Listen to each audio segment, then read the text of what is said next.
sunny day. It's a sunny day. Hello, my friends. Welcome back to the Dead Dad Society. This is episode 10. We did it. The big X, baby. The Roman numeral X. We did it. Episode 10. Thanks for coming back. Thanks for checking out the other episodes. I love you guys very much. If you could do me a favor and just like, subscribe, do all that jazz. I'm going to be that guy. Someone left me a 1-star review. So, Mr. Reed, I'm coming for you, brother. I can't believe you did that to me. You did me dirty. You're not a good guy. No, you're a cool guy. Thanks for that. But, guys, thanks for coming back to another episode. This episode is with a new friend. Someone that... This is a very good episode. Like, I think we connected very well. It's Australian actor Andy Ryan. So you might know Andy from Tomorrow When the War Began or from Love Child. He was in the In Excess miniseries as well. Miniseries. He was in the In Excess miniseries. Turns out I can't say miniseries. That's a thing that apparently I struggle with. But yeah, so Andy's our guest on the show today. He's got a show coming up at the Giant Dwarf on the 24th and the 26th of September. It's called Off the Piss. So it's a story all about him getting off the piss, essentially. So, you know, he's struggled with substance abuse and alcohol abuse his whole life, or, you know, his adult life. And we sort of touch on that in this episode. There is... bit of a trigger warning. There is some mention of, you know, self-harm and stuff like that. So, if that is triggering to anybody, I'll just give you a heads up now. And yeah, it's a great chat. We get deep together. That's a weird sentence to say again. I've got to stop saying that we get deep. Every episode I say that we get deep together. I don't know why I do that. But this episode we get deep, guys. We get so deep. So thanks for coming back. Thanks for checking out Dead Dad Society again. And if this is your first time, if you're a fan of Andy and you've come along, thanks for coming. Maybe hang around, and maybe we'll see if there's some snacks. Who knows? If you guys want to send me an email, hit me up deaddadsociety@gmail.com, and you can shoot me some stories. We've got a great guest next week who I won't go into yet, but I'm really excited to have her on. And yeah, guys, I did it. The intro's done. Get out of here. Enjoy the episode, you scallywags. I regret saying scallywags. Loving the Queenslander. Is it a jumper? This is the 2020. This is the 2020 hoodie, which is now redundant because Origin will be played in November. And that is the most un-Australian thing I've ever heard.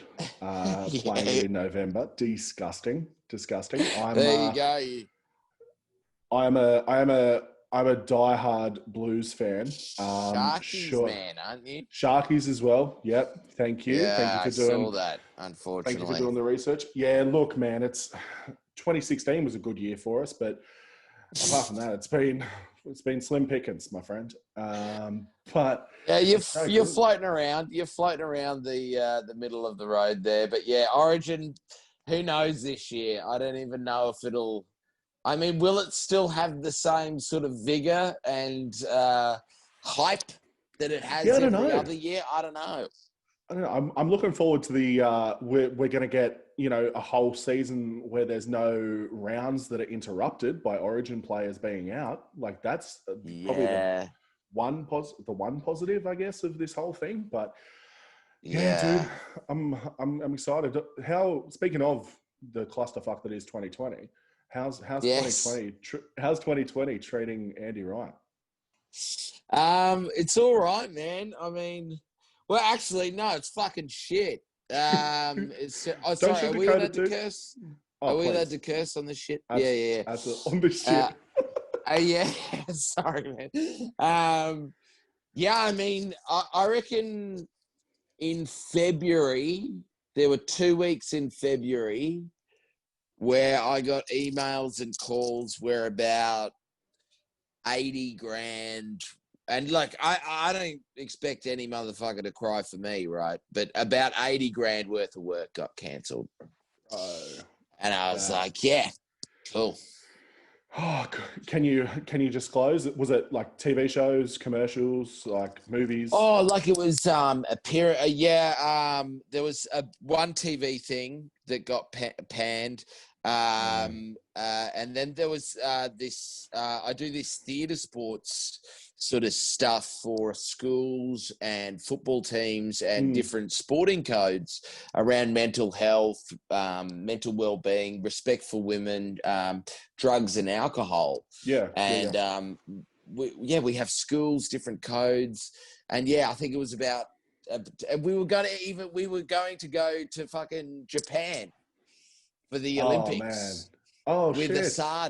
With ASADA, and they called and they were like, yeah, it's off. We're like, yeah, of course it's off. Of course it's off. Yeah, I mean the Olympics are off, man. Like, we're not going. Oh my god. Dude. So it hit me pretty early, and then like everyone, I tried to join Job Keeper, but I couldn't do it, so I got on the Job Seeker. I've recently gotten on Job Keeper, which is good. But mate, apart from that, I've been exercising a lot. I was gonna say, looking real trim, dude. Looking real. Yeah, I've taken on. Thanks, man. I've started running a lot, and just like every other single male, a fucking lot of wanking. Just shitloads of wanking. Just such a strong arm. Like, so good.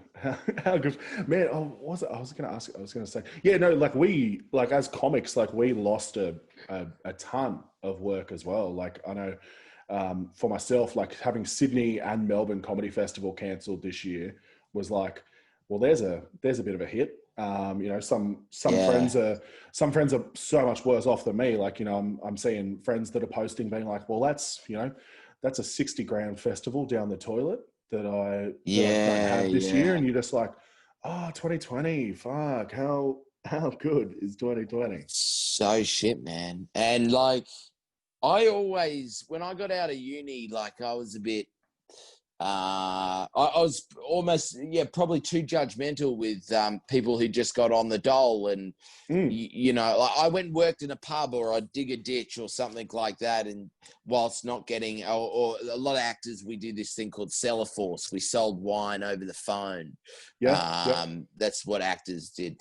But, and I always believed, well, if you can't fucking get acting work, you should join the workforce. And I prided myself on not getting the dole. So I must admit, it was a humbling, it was a bit of ego deflation walking up to that Centrelink office going, need some money, guys. Yeah, absolutely. Yeah, money. Man. I have a day job as well, but my hours got cut like in half. And then half the other team is, half the team is let go. And you're just like, all right, I guess I'm doing that 18-year-old jam again. I'm going back to Centrelink and I'm saying, hey, do you want to just top me up, just spot me just a little bit? But me, and obviously, like you said earlier, there's people that are obviously much worse off. But yeah, fuck 2020, it's killed a lot of people. It's smashed a lot of people, man. Yeah, it really has. And credit to those. Man, so I've only had to stand in those Centrelink queues, I think 3 or 4 times. But the people that work at Centrelink, gosh, that's a shit fucking job. I know. Like, every second person is angry, has an axe to grind, thinks it's that person's fault, wants to abuse the shit out of it. And I'm like, oh, it would suck to be you. Like... I don't know if you saw, like, there was maybe for not super long into the pandemic, but Centrelink were like, we need people to work in our call center. And it was like, no offense, but I don't know if my mental health can take that right now. Totally. Not doing it. Not doing this shit. No. I'll just have the Centrelink money from another route, please, not directly from you guys. Dude. I joined the back of the line once, and I was ready to give whoever the fuck I spoke to a serve. And by the time I got to the front, I'd heard everyone in front of me going, I'm not saying anything negative. I'm just going to be so nice because they just don't deserve it, you know? Anyway, and it's like to the that. people at Centrelink. That's it. I don't know if you've ever heard that Jim Jeffries bit about like gun control, where he talks about how like people that shoot people now because it's such an impulse decision, but back when those laws were written about gun control was like the 1800s. So it's like you had to load the musket and put the powder in and all that sort of stuff. I feel like that's you. That's you in the Centrelink line. Like just, you know, you're loading the gun for a couple of hours, and by the time you get there, you're like, I'm not that mad, actually. Yeah, exactly right, man. So 2020 has been fucked, but like it's starting to pick up again now. Like for a while there, it was just Neighbours and Home and Away that was shooting, and now like some other TV shows are starting to pick up. Still my like side business of talking to sporting codes is down the toilet because every like team is in a bubble. They're in a bubble. So you can't do that. But you know, I mean, this is, I guess, the time I plug the thing I'm talking to you about. I got my my one-man show that was meant to start in July, and that's going to be on at the Giant Dwarf Theatre pretty soon. So that'll be cool as well, man. So 24th, 25th? 24th, 25th? 24th, 26th. Close. And what a bad guy. Pretty close. I think all the tickets are sold out, except for the 26th. You can zoom in if you want to do that. Sounds so much better than what it is. It's only 45 tickets available for both shows. So, like, you know, technically it's sold out. It says COVID restrictions. Like I did a gig a few weeks ago and they were like, oh, it's sold out. And it's like, you get there and it's like 14 people and you're like, COVID sold out. Yeah. So I'm looking forward to doing that, man. That'll be cool. I was gutted. Like even that got cancelled and they were like, we don't know.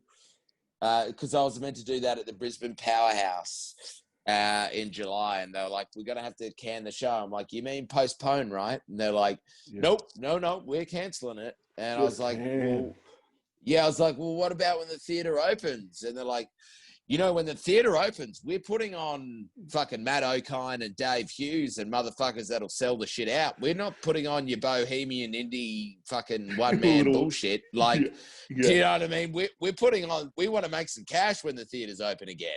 Yeah, that's it. We don't mind giving you a night.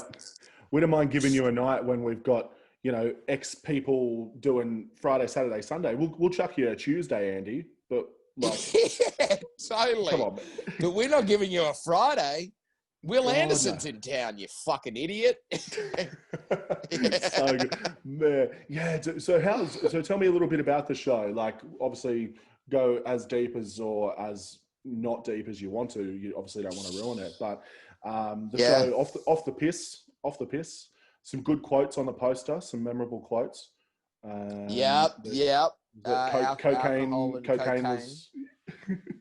Cocaine was abused in the making of this show. Is that in this show? Yeah, alcohol and cocaine were severely hurt in the making of this show or something. So basically, man, I'm 34 years old and I've struggled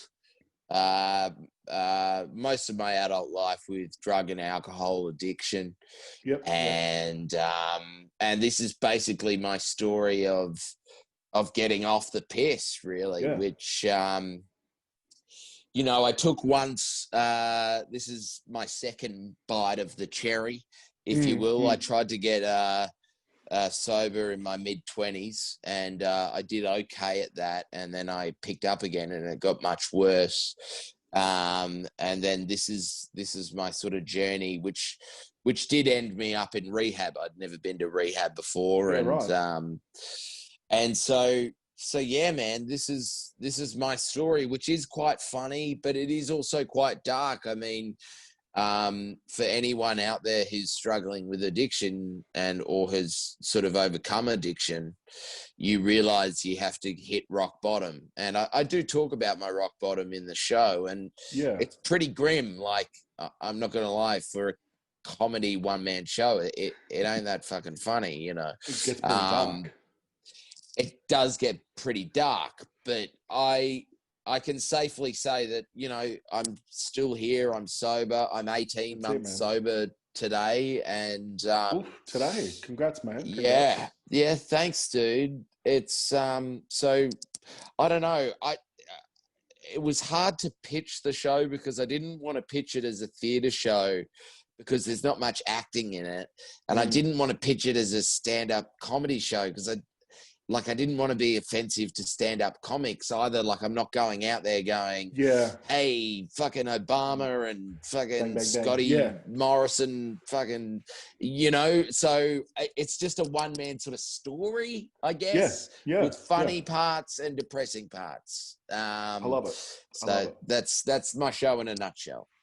What you know, without ruining, like, if the rock bottom is you know what made you sort of turn it around, but 18 months ago, what triggers you to be like, all right, Andy, this is the time, like, this is the time to do it? It was it was an intervention from my family, really. Yeah, right. And then there was a couple of other major things that happened, which I'll just save for the show because I don't want to fuck up my material. But I was, and we might have to put like a mental health warning at the end of this podcast or something. But I was a self-harmer, a cutter. And I came out to my my family's breakfast table, and my family were all sitting around the breakfast table and they weren't eating breakfast, and I had cuts on my arms. It wasn't. And it was about 10 a.m. and I was in my underpants and I was walking to the fridge to get a bottle of wine. And they just all looked at me with tears in their eyes, and I just burst into tears and sat down, and they all looked at me, and you know, man, I'm one of the lucky ones. Like, they just looked at me and just said, we love you, we support you, we see that you're struggling, and we're going to do the next right thing and get you some help. And that's what happened. That's really what amazing. So that was what catapulted me into going, all right, let's the doctors are saying go to rehab. And sometimes for addicts that can serve as a distraction.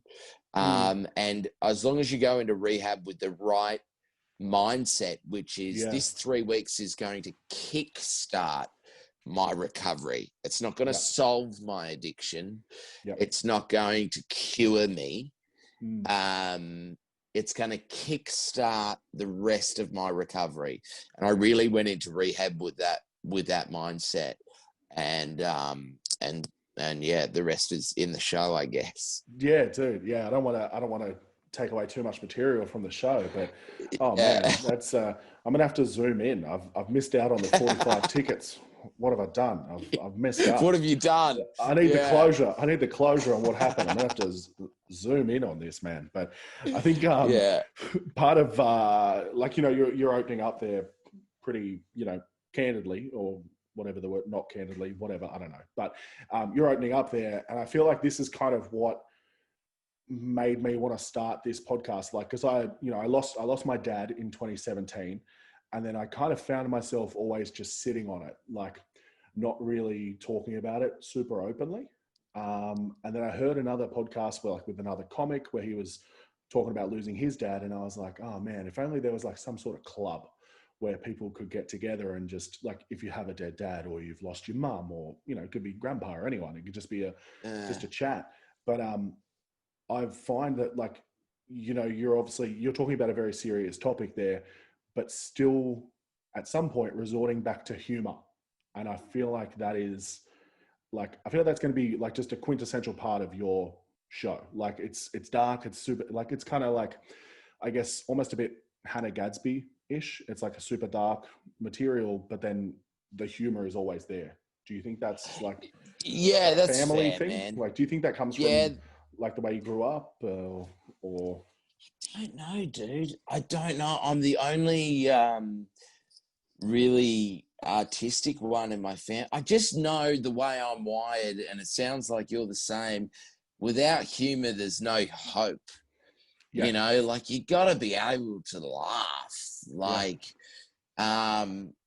as long as the context is right, and I don't know. I find it easier to make fun of things, but like what you're saying, I find it easier to talk about shit just with normal people too, not psychologists or counselors. yeah, Just like with your club, it's like you've got a dead dad. Great. Can we talk about how fucked this is for like a little bit? And then I'll yeah, feel less shitty about my life. And that's kind of what recovery is. yeah, It's finding other people that are like, fuck, we did some fucked up shit on drugs and alcohol. Like, yeah, do you want to talk about it? Because I've got a lot of yeah, shame and guilt around it. And that's my therapy, you know, and a absolutely. lot of the shit's really funny, you know. Yeah, Um, well, you want to hope so. Like you want to come out of if you've had these big highs, these big lows. You want to have some content out of it. Like yeah, if you'd come out like if you'd done like if you had your high highs and your low lows and then you kind of came out of it had no stories, you'd be like, oh, what the fuck? Like, am I the yeah, world's totally. most boring person? Like, what's the deal Yeah, there? boring drunk as well. But Yeah. yeah, I think you write.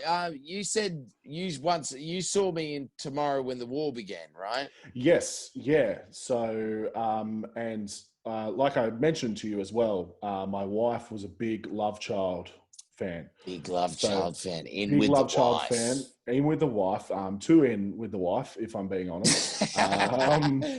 Was Yeah, very right. like, yeah, when she I said I'm going to do a podcast next week, and she was like, "Who's your guest?" And I just sent back a photo of you, and she was like, "What the fuck? Like, I love him. Like, he's the best." And I was like, "Yeah, Okay, just calm, pull calm it back. down, calm down." But yeah, no. So I do, and I said that to you in the first message I said to you, man. Like, It was a lovely into message. Thank you. tomorrow, you're welcome, man. You're welcome. Tomorrow when the war began, dude. Like, you absolutely stole the show. Like, it was a great Aussie flick. Like, it really, pretty as a film sort of buff or film like I studied film.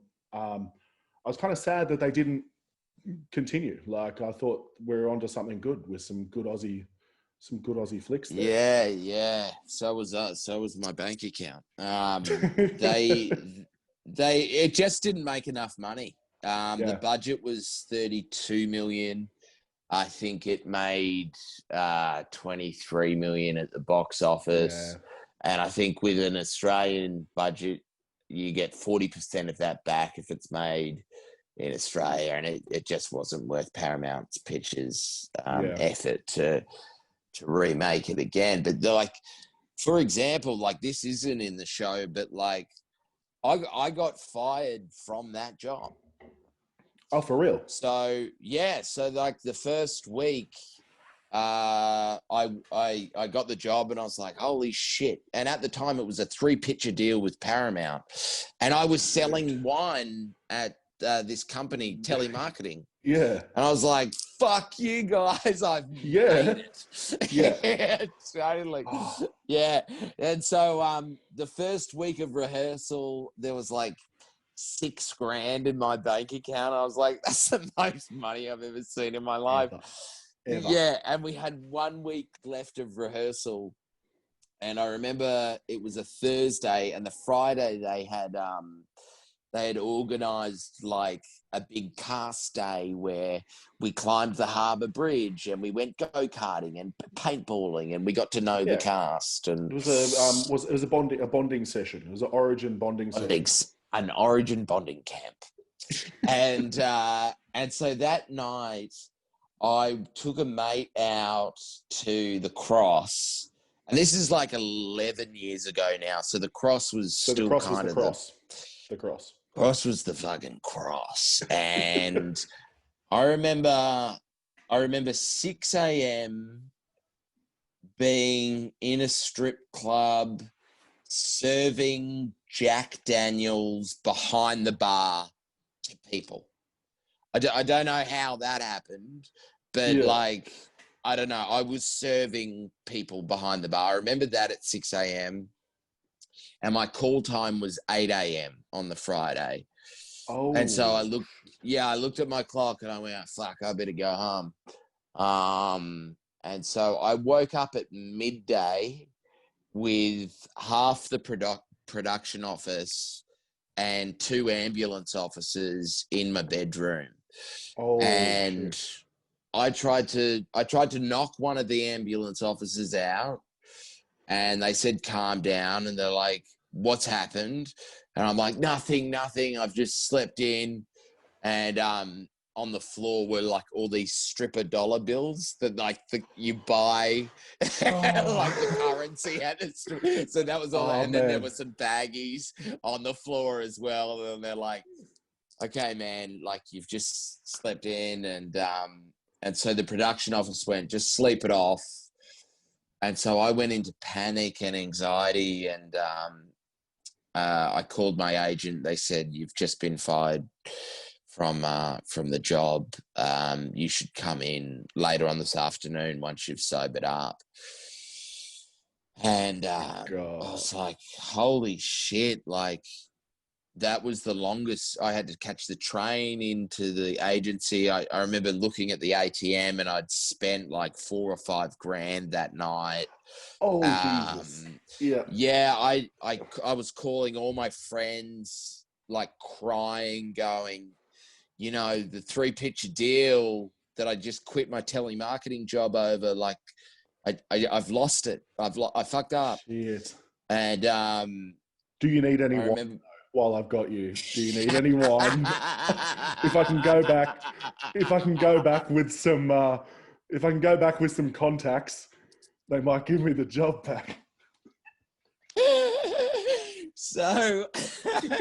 So I went into the agent, and I had to meet with the head agent, who no one fucking meets with, especially the new guy who, like, I think Kate Blanchett talks to, or Nicole Kidman talks to. Certainly the new guy who has the telemarketing job does not talk to. Oh. And I walked in, and all my like agent friends and like all the stuff, they weren't making eye contact with me. And I just walked into her office and she went, sit the fuck down, like that. And I sat down and I burst into tears, and she just leaned in. She goes, what do you think you are, fucking rock star? And I went, yeah, I'm so sorry. And she goes, I don't know you from a bar of soap, but I've had to go in and bat for you with Paramount fucking pictures today, and I don't know who the fuck you are. Why should I try and fight for your job back? And I remember saying, you know, alcohol's just, it's a problem. It's a problem. And she said, okay. And we spoke about that, and she went, okay, well, give me the weekend and I'm going to try and get your fucking job back. And she goes, but, you know, this is the first job you got with the agency. And this is Shanahan Management, who's one of the best in the country. And come Monday morning, I was lucky she'd begged the producers and they gave me my job back on the proviso that I didn't drink for the rest of the production. Man. And which I didn't, which was my first bit of evidence as to, if I stay off the piss, I'm a great actor.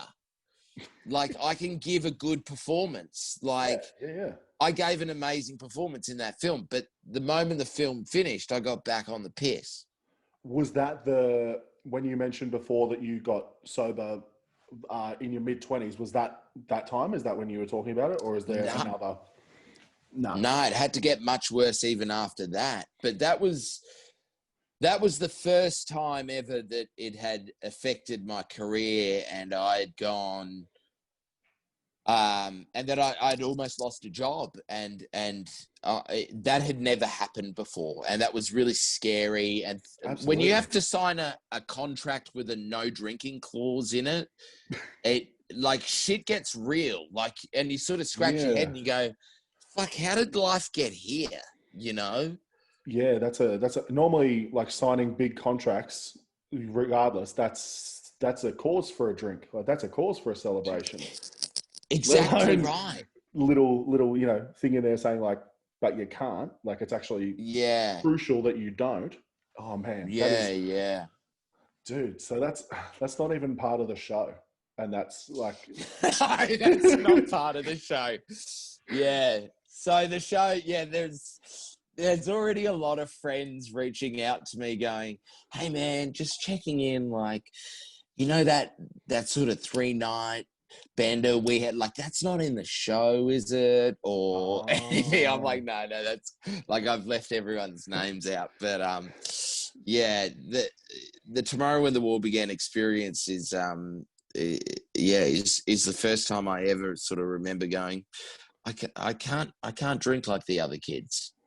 It yeah. wasn't the first time I stopped, but it was the first time I remember going, yeah, this is an issue. I've got to hold back.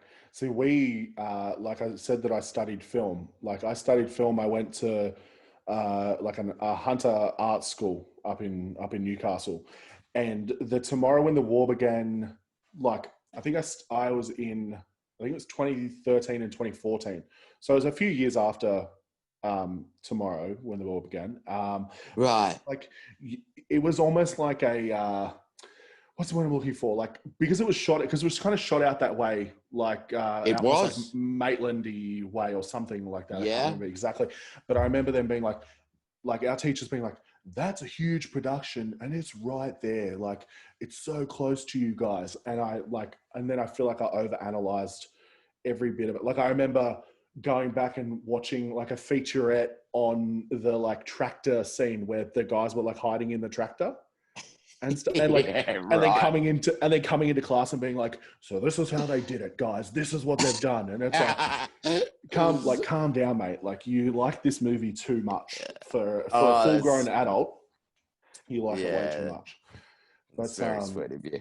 Yeah. no, you can honestly, dude, like just that first sort of establishing shot of your character, or the first sort of introduction to your character, you're like, who is this guy? Like what's his Yeah. story? And then honestly, dude, like stole the show. And it's like it's a big cast. It's a like, even old school like Colin Friels from like Water Rats. Yeah. I'm like, He's in oh every damn. Australian film. Who's like Yeah, by yeah. law, I think by law he has to Yeah, be he in has to be in it. everything. Him and Jack Thompson.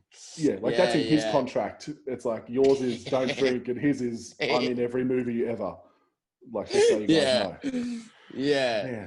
Man, that's Yeah, no, it was a blessing of a role, really. And the basically it's just a monologue. I mean, I do some other shit afterwards, but the monologue was like this 5-page fucking gift that Stuart Beattie wrote for me.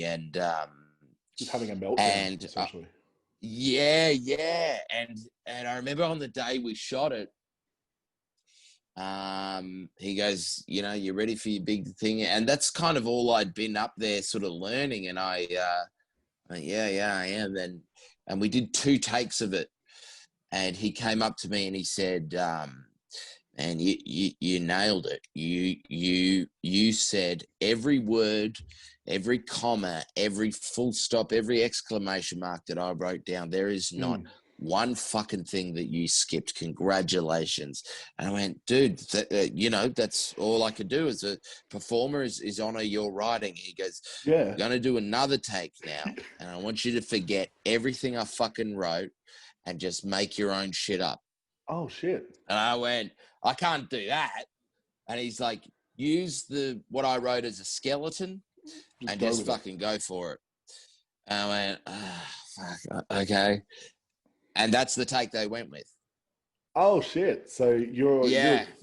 you're basically you're a co-writer now. For that monologue, I am. Yeah, that's the take they went with, was the one that I sort of just fucked up, really. And I guess That's got to be Stuart nice. wanted to. Yeah, I think it is. I mean, Stuart just wanted to free me up, but yeah. So that was cool. But yeah, 11 years ago, man. That's what you That's guys had like a catch up recently, like all the cast. like a 10-year to reunion catch up. or whatever it was, 10 or whatever the year was. But yeah, just catching Yeah. up with everyone. Yeah, we're all still working. We're all still acting, which is great. It's interesting to see where everyone landed. Like Ashley Cummings is like in everything at the moment. Yeah. Chris Pang Like at the Crazy Rich moment Asians, like that's insane. he's in Crazy like, Rich Asians, but he's in that new Andy Samberg film. Oh, oh, you're gonna love it. Palm Springs. He's in Palm Springs, and Yeah. he is Oh so man. good in it. And Palm Springs, have you seen it? No. My mate literally sent me an illegal copy the other night, and I was like, I think I'm gonna wait because I feel like we might. I don't know if we're gonna get a release of it or whatever, but Right. with cinemas opening back up, I'm kind of hoping we do, but maybe Mate, not. it is. I reckon, not to build it up there, but I reckon Palm Springs is up there with like The Big Lebowski or Oh, for something real? like. Yeah, it is an instant comedy classic. Sick. Yeah, so he's doing it. Phoebe Tonkin is like taking over the world. Yeah. Yeah, and she's got like something like 8 million followers on Instagram or something like that. And just beats you by a couple. yeah, that's right. Oh So man, yeah, no, it was cool to catch up with the guys and with the crew. yeah.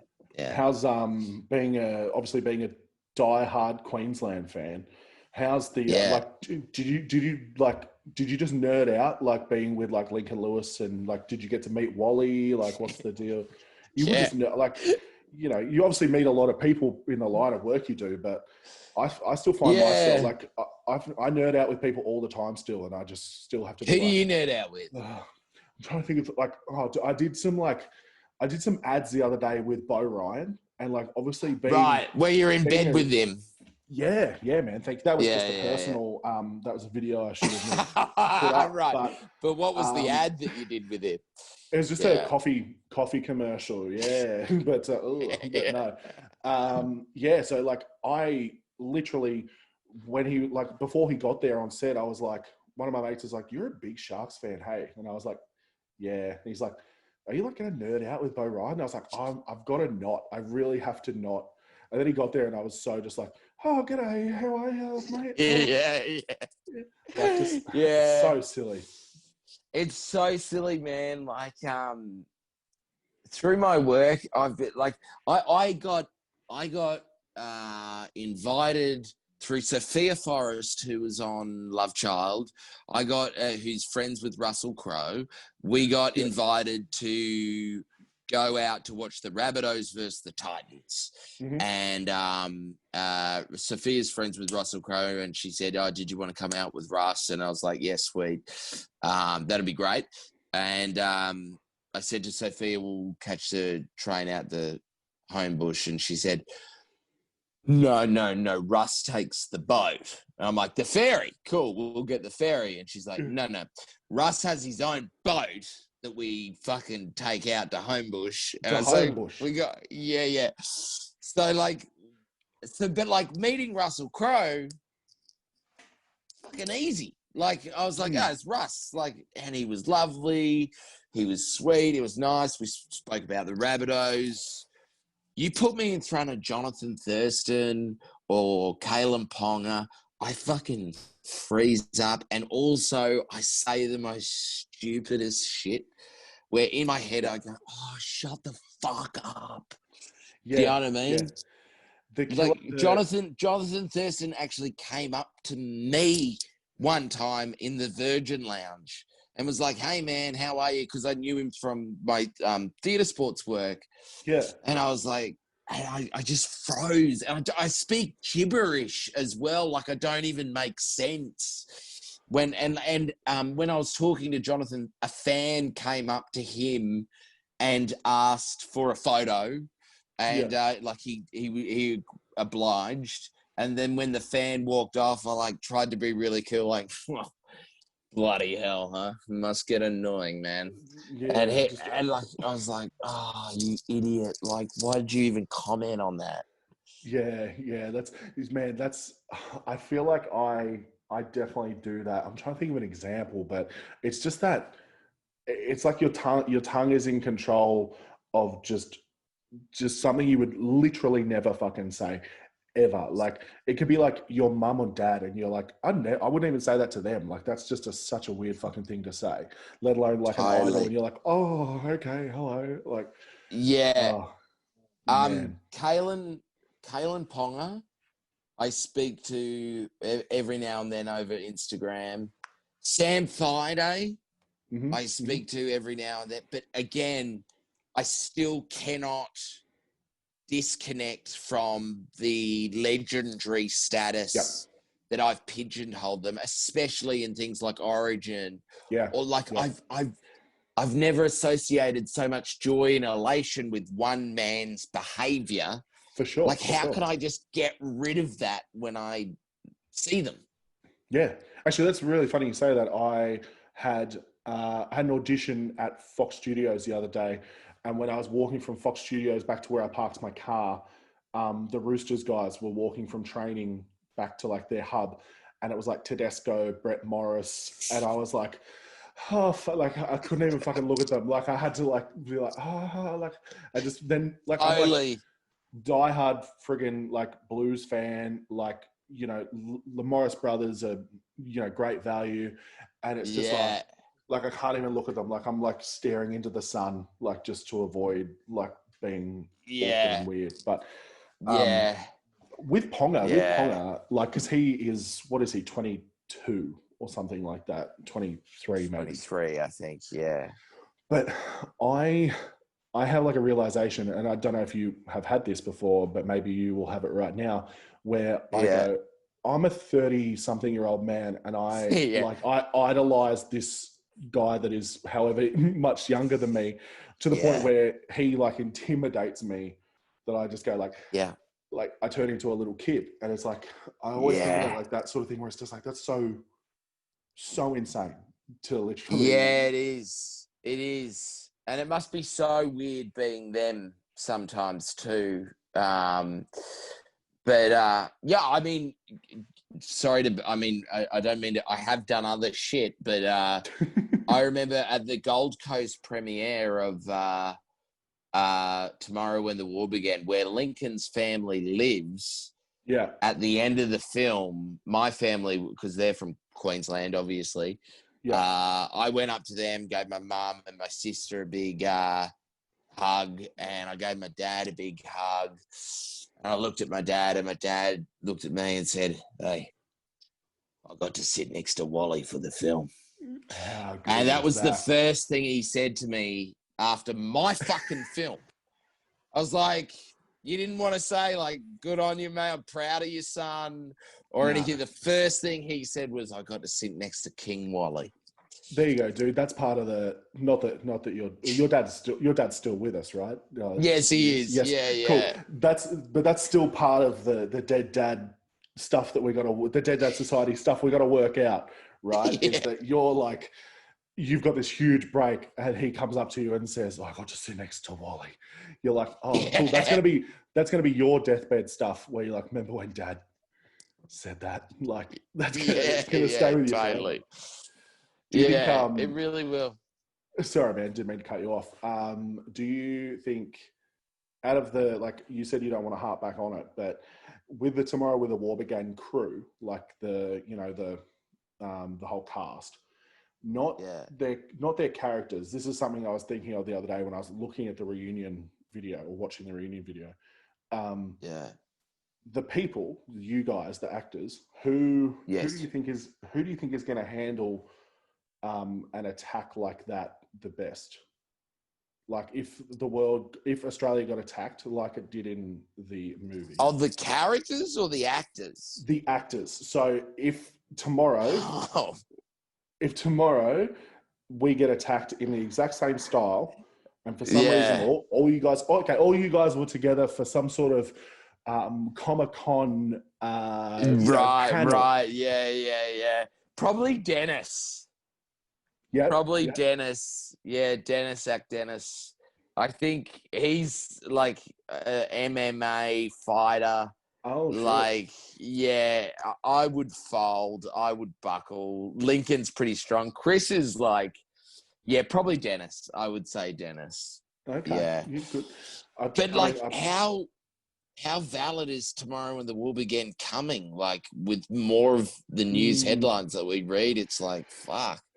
Kind of disgustingly valid. Like, to the point where, you know, Tomorrow When the War Began, Red Dawn, you know, certain missions on Call of Duty games where I go like, oh, they're not too far out of the question anymore. Yeah. Like, Yeah. I did used to think like, what a crazy thing. Like, this is definitely a movie premise. This is not a real life friggin' premise. You know, helicopters go over now, and I'm like, this is it. This is the one. It started. This is it. Yeah. Oh man. Yeah. I feel like my wife would be pretty angry with me if I didn't touch Love Child. Yeah, for sure. There's some, you know, I'm loving there's been a few shows like Love Child, even like at the moment, like Mrs. Maisel. I don't know if you've watched Mrs. Maisel. Yeah. Where it's just like absolutely nailing like costumes, the world, all that sort of stuff, where you just feel like I've only watched a couple of episodes with her because she's, you know, catching it every now and then. But you literally, you step into that world and you're like, you feel like you are in that time. Like, yeah.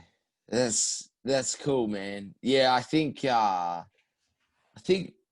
Love Child is Love Child's one of those not weird shows, but it's one of those shows where I'm trying to say that I've had women, older women, and come up to me and give me a big hug and thank me for making this show. Right. And I'm like, oh, I'm just an actor in the show. But they were that baby that got taken away at birth and never knew their birth parents. And and I never, it's the first time I went, oh, fuck, I didn't know art could have that effect on people. Like, to the point where, like, some people have been in tears, not because of meeting me, but, like, what the show meant to them. And I thought that was kind of special, especially being on, you know, a fucking commercial network like Channel 9. Like, I didn't know that the show could be like that. It had a really, really loyal and vocal fan base. I think I'm really proud of the work that we did. And also I really felt like my performance on the show, it was a team effort with Miranda Tapsell, who played my girlfriend and then wife. But we were really quite a lovely couple together, and that's how we rehearsed and worked as well. And I'd never had that experience before, you know, like on shows you sort of try to find your moment or the moment you're going to shine, or you sort of look after yourself, right? But me and Miranda really sort of looked after each other and complemented each other quite nicely as well. And she's gone on to just absolutely kick goals, like ridiculous. She's taking over the world, as she likes to remind me, almost on a weekly basis. Well, hey, it's good to have someone keeping you grounded. Not that you're in any way not doing well, man, but she's just next level with making her own movies. Top ending wedding. She's written a book. She just released a children's book. Like, she's doing well. I'm proud of her. Good. That's so good. Are you what is, you know, obviously if you can't go into too much detail, but what's around the corner for you? Have you got much lined up? You know, are you part of the Pack to the Rafters reunion show? I feel like that seems to be every person I speak to is like, or every actor I've spoken to is like, I'm doing this bit, or I'm doing that, or I'm trying to get on that. It's like, mate, not really. Yeah, no. To be completely honest, I know a lot of actors lie, but I've got sweet fuck all around the corner. I've just got my show, and trying not to waste my money really. But I'm looking forward to my show, because I really wanted to do. Yeah, because I think, and I'll get you to talk about this too. Like the power of honesty and transparency around taboo topics is really freeing for me, but also for other people. Like what did you do? What was your 3 months after your dad died? What did that look like? Well, it's funny. So myself and another guy had booked a like a East Coast tour. So we were doing our shows all up and down the East Coast. Right. So he died in November, and it was like October. We had a couple of shows booked, and then early November we had a few shows booked, just going up and down the coast.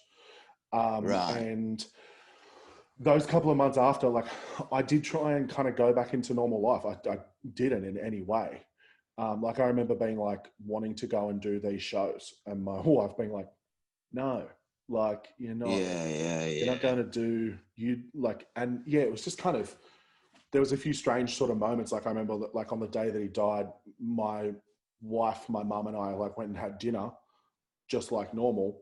And then like as I was kind of coming out of the restaurant, I was kind of like, "Oh yeah, like that happened today." Like it just felt like such a normal day. Wow.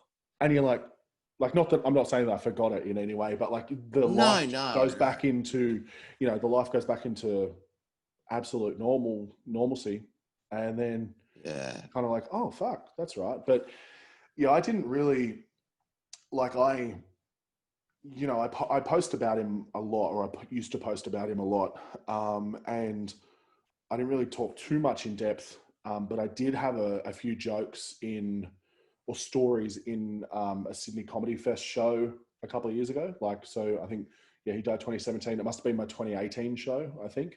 Yeah. I had a few jokes in there about, losing him and just stories and stuff. And to be honest, like a lot of the jokes actually came from just reworked versions of his eulogy. Right. Yeah. So just telling stories in the eulogy and then being like, it got a laugh at a funeral. And I was like that's the sadistic comic bit in me that goes like, that's a stage bit. I could definitely do that on stage. So doing that, but yeah. Sorry, man. What were you gonna say? Well, dude, that's like, you're not meant to talk about it, but like I'm a part of Alcoholics Anonymous. That's how I keep sober. Yeah. And there's this thing that you do called an ID. And sometimes you get asked to ID and you tell your story, what it was like, what happened, and what it's like now. That's kind of what my fucking show is. Like, I used to just do that and just tell at Alcoholics Anonymous. And I was like, wow, that story where I got arrested is getting some laughs. Like, I mean, I may be in AA, but I'm going to write that shit down, if you know what I mean. Yeah. I feel I used to hear about like comics in LA, like 70s and 80s, who would, if there wasn't much stage time, they'd be going to the comedy store or doing this or doing that. But if there's not much stage time, they'd go and hit AAs and be like, I've got these problems, yada, yada, yada. And then just tell a story about, this is why I've got these problems, but it's just to do with their mum or something. And it's like, they're just trying beer out at a fucking AA. It's like, well, that's kind of how this, we've spoken for way too long, so I'll make this quick. But you're right, man, you're right. We this started from me going around through my connection with the NRL for going around to different football teams and telling my story. Yep. And I went on this trip to Hawaii for my mate's 40th. And the deal was that they're not sober, but the deal was during the day I'd hang with them, and at night I'd fuck off and go do AA. And some reason or another, someone in AA invited me out to a rehab to do like an hour-long talk. And I was like, this is fucking perfect. An hour bit. This is fucking sweet. So we went out to this sweet stage time. So we went out to this rehab. There were 60 people there. And even on the way out, the guy was like, you know, this is a 2.5-star rehab. Like, a lot of people are here to avoid prison or shit. Like, so if they don't like communicate or like if they talk during your shit, just go on with it. And I remember he didn't know I was an actor. He didn't know anything from me. And he certainly didn't know that I had 45 minutes of material lined up. So I went out and did my show, and like, I'm not afraid to say, like, it fucking killed, man. Like, I had everyone laughing, and I was like, that was my first tick. That was like, this is a show. I reckon I can do this, you know? Absolutely. And that's the perfect audience to try it on too. Like, you know. Yeah, totally. So relatable to all these folks. That's the biggest worry as a comic, is like, you want your stuff to be relatable, but like, if it's not relatable, you're like, chuck it out. But fuck, if those jokes didn't work in that room, you're like, I don't know if I make this at exactly all. Right. What's the longest show you've ever done? So I've done like a fair few hour shows at all the festivals and stuff like that. Right. But I think the longest I was on stage, there's a gig on the Central Coast a while ago, and like, I'm originally from the Central Coast, so you know, I sort of do get a bunch of people coming out. I don't know, I don't want to sound cocky, but a bunch of people coming out to see me, like when I do shows on the Central Coast, which is nice. But they booked me for a 40-minute like headline spot, and then the guy running the room was like, if they're loving it, just keep going. And I ended up doing like an hour 20, hour 25. Fuck. And how much crowd work? At the start, there was a fair bit, because it was in an old, it was in a repurposed cinema. So I sort of, they were in like really strange seating, and I could kind of riff on that and have a chat to them about, you know, I can't even fucking remember, to be honest, but like, you know, you probably spent 10 minutes doing that. And then randomly, about halfway through the show, some guy just like came up the side of like where the stage was and stood next to the stage and was like, yep, yep. And like, was just on the phone. So I kind of had like a bit of fun with him. And so I kind of all got pushed out. But yeah, I remember coming off and looking at the recording, because I record all my gigs, like, just in case there's anything comes from it. And it was like hour 27 or something, like hour 27. Wow. Like, oh, fuck. And I like went straight up to the booker and I was like, that was ridiculous. I'm so sorry. Like, hour 27. He goes, no, I said, like, if you were doing good, keep going. You know, you didn't lose them. Yeah. Like, I was like, fuck, okay, cool. Like, I didn't want to be that guy. That's amazing. An hour 27 to keep an audience captivated for that long. What's the biggest backlash you've ever had to something you've said? Probably, so when I not first started out, but like within the first sort of maybe 18 months or so, I used to do this joke about that if Transformers was like based in Australia, like if it was an Australian thing, and basically the punchline of the joke was that Tony Abbott would still be trying to stop the bots, like, so not stop the boats, but stop the bots. And it's a long-winded bit. I'm not selling it whatsoever, but it used to go quite well. And I remember a lady came, like, made a beeline for me straight after a gig and was just like, that is so offensive.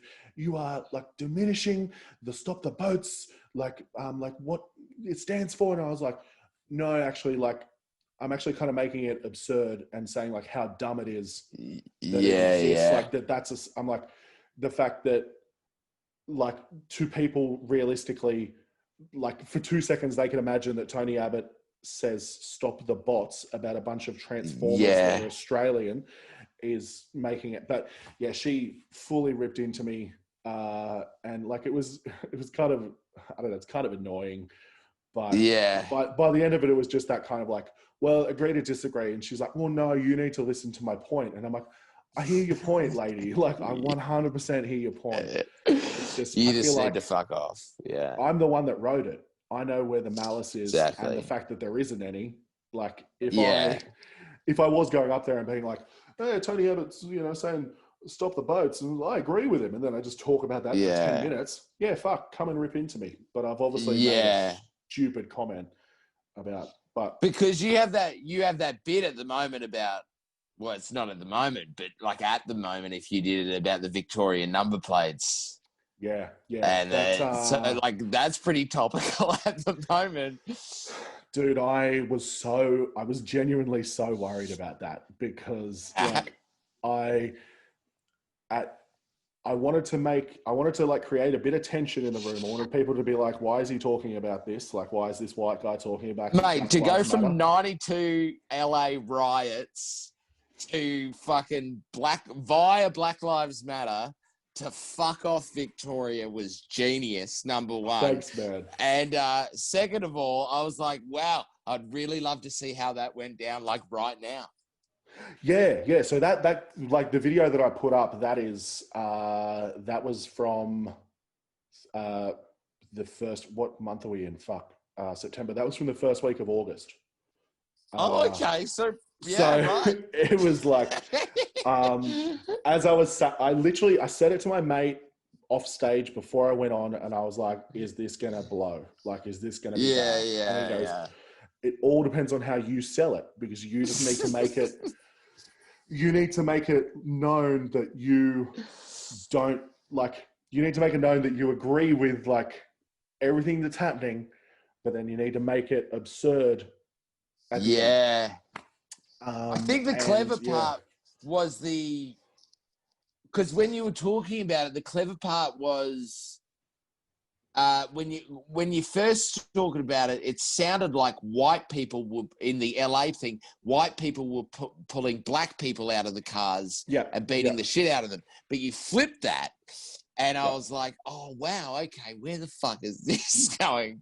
And then to end just on the Victorian, I really appreciated that. That's good. Oh, thank you, man. Well, hey, what do you think? You brought up Hannah Gadsby before, but what do you think about this notion of comics now sort of bringing drama and political shit? Because my show, it's centered around drugs and alcohol and addiction. I feel quite qualified to talk about it because I'm a fucking recovering addict. But that'll do it, as a stand-up comic who's done his time doing fucking bits in clubs, 5-10 minutes, and now up to 1 hour and 27. Like, what's your opinion on that? Do you respect it? Do you not? Is it just the evolution of stand-up? I think it's a bit of, I 100% respect it. Okay. I think it's, I'm not saying like I enjoyed both of Hannah Gadsby's specials, and then there was another one that was quite serious. I can't remember it off the top of my head, but I enjoyed them. Was I like rolling laughing like I am with other specials that I watched? No, but I feel like we're at that level where, I don't know, things are interestingly funny. Does that make sense? Like, I kind of want to be. It's sometimes like with a lot of podcasts that I listen to, you hear the comics go like the comic guest will get like 3/4 of the way through the episode and then be like to the host being like, "Man, we haven't made any jokes in this episode. We've just been talking." And it's like, people sometimes want to see that side, like, and want to get to know, where that comic comes from, or what that pain is, or why they're on stage. I feel like that's the what Hannah Gadsby sort of did well. It doesn't. I don't think I can do it personally. Like, I mean, I did touch on a dad a fair bit in one of my shows, but even then, it's like, it's still going back to like 2 seconds later, I'm talking about wanking while I'm driving and stuff. Like, so it's not. Of course you are. Yeah, of course you are. Yeah, right. I mean, not me personally. I'm just outing a friend there, but who's a bit of a grub. But so that's the drama. That's the drama and the pivotal sort of trauma comic. But what about the political comic, the Bill Maher or the, Doesn't interest me at all. Really? Yeah. So someone like Chappelle, though.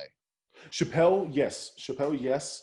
That like the special, the little special that he put out like after George Floyd, the free YouTube one. That was brilliant. Like but why did you think that was brilliant? Because that wasn't that funny. I think it comes back to that interestingly funny. Right. I'm interested the entire time. I think probably my favorite part of the Hannah Gadsby one was where she started to get emotional, and that's what Chappelle was doing as well. Is you see that proper emotion, and you're like, you go like, oh, that's a real. Obviously, you know they're real people, but you go like, that's some real pain. There's some real people there, and I feel like that's coming. Take this with a grain of salt or whatever, grain of sand, whatever the saying is, but I feel like your show, that's the combination of your topics with your ability as a performer.